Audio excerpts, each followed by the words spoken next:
Ideally with a motorcycle chain, you want around 20 to 30 mil of slack around the centre, measured around the centre of the swing arm. How bad's that? This is terrible. This is my own bike. The motorcycle gods will come down upon me if they see that. So now we need to adjust that chain. It's obviously too loose. Just to undo the lock nut.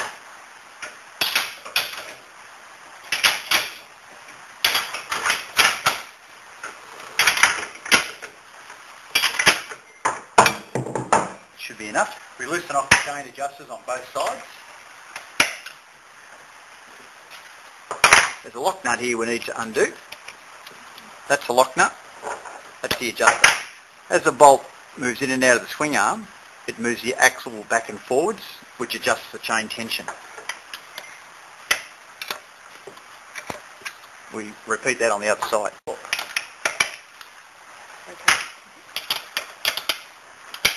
So, whilst holding the adjuster bolt with one spanner, we undo the lock nut with it.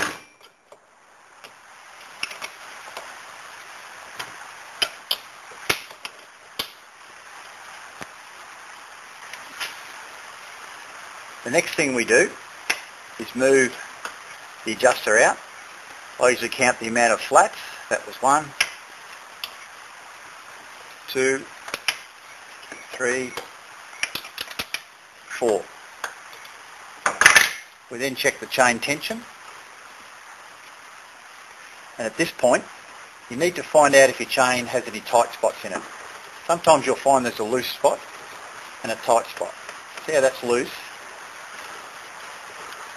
Back here it's tighter. You always adjust the chain at the tight spot. The reason we do this is the tighter that is, the more strain it puts on the countershaft bearing inside the gearbox and the bearings in the rear wheel. And if we tighten the chain at the loose spot, it'll be really tight there, put more strain on those bearings, and eventually they could fail or they'll wear prematurely. So I just make sure that is the tight spot. Usually check in about 4 places.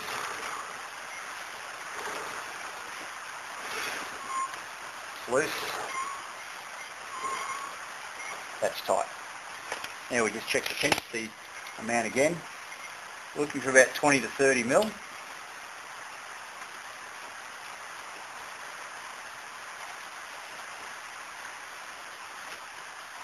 That's pretty close.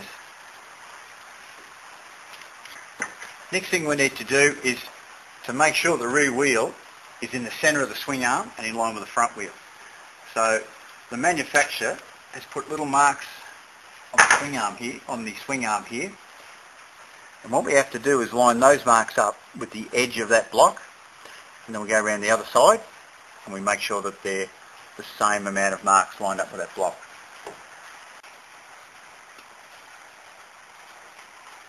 So we can get the rear wheel in the centre of the swing arm so that it's in line with the front wheel, we need to make sure that both sides of the axle are equal.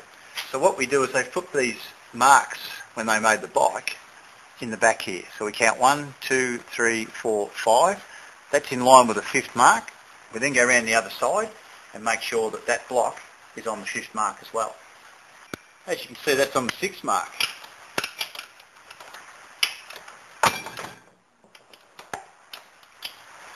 As we turn it,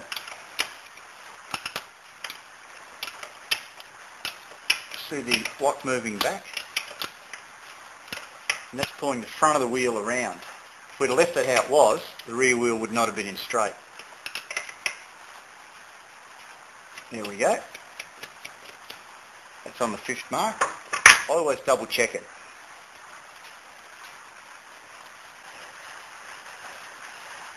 Now this is a little trap. What's happened now is we've made the marks equal, but because the other one was out a fair bit, we've tightened that. It's actually pulled it back a little too tight, and that chain is now a little too tight. So what we need to do is back this one off half a mark, and then go to the other side, back it off half a mark between the 2 marks, and then we have a look at the chain and make sure it's correct. It's a matter of balance, balancing the chain tension with the amount of marks on your swing arm. That's now set up 1, 2, 3, 4, 5 about 5.5 marks. I'll go to the other side and we'll set it up the same.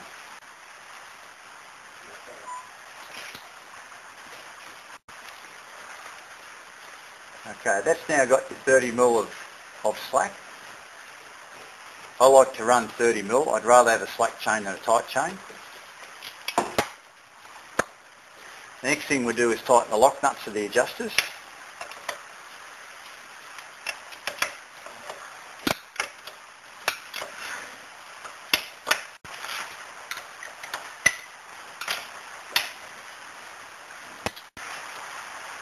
Okay, next we've got to make sure we always remember to tighten the main nut on the axle.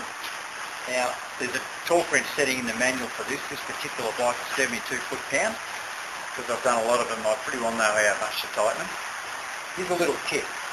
Because the rear blocks may not necessarily be hard up against the adjusters, what you can do, you can put a rag between the chain and the sprocket. Okay, we're running. Okay, what we're going to do now is make sure that the rear axle is hard up against the adjuster nuts. Now, a lot of people hit the wheel or do various things. This is not a bad trick. You put this in here between the chain and the sprocket, and you just pull it back like that. That rag in there pulls the wheel that way. It's trying to make the chain right over it. Now we move around and we tighten up the main nut.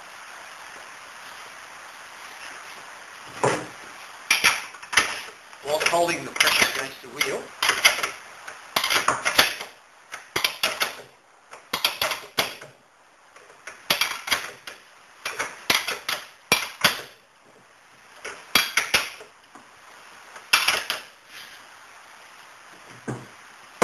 done. Always remember to remove the rag. Now you'll find that wheel now spins nice and free. The chain's not too tight, it's not too loose. Now we'll lube it.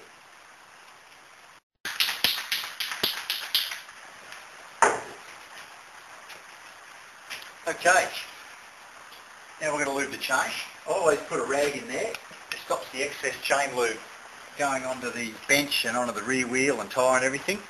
It's always best to lube a chain from the inside out. So you lube the chain on the inside, just there. The reason we do this is if you put it on the outside, as soon as the rear wheel goes round, it's going to flick it all off. Now where we want to get the lube is between the plates of the chain, so in between where the O-rings are, those two plates, there and there, and a little bit in the rollers, but mainly around the plates.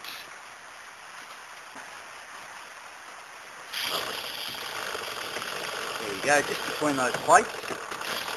The other one.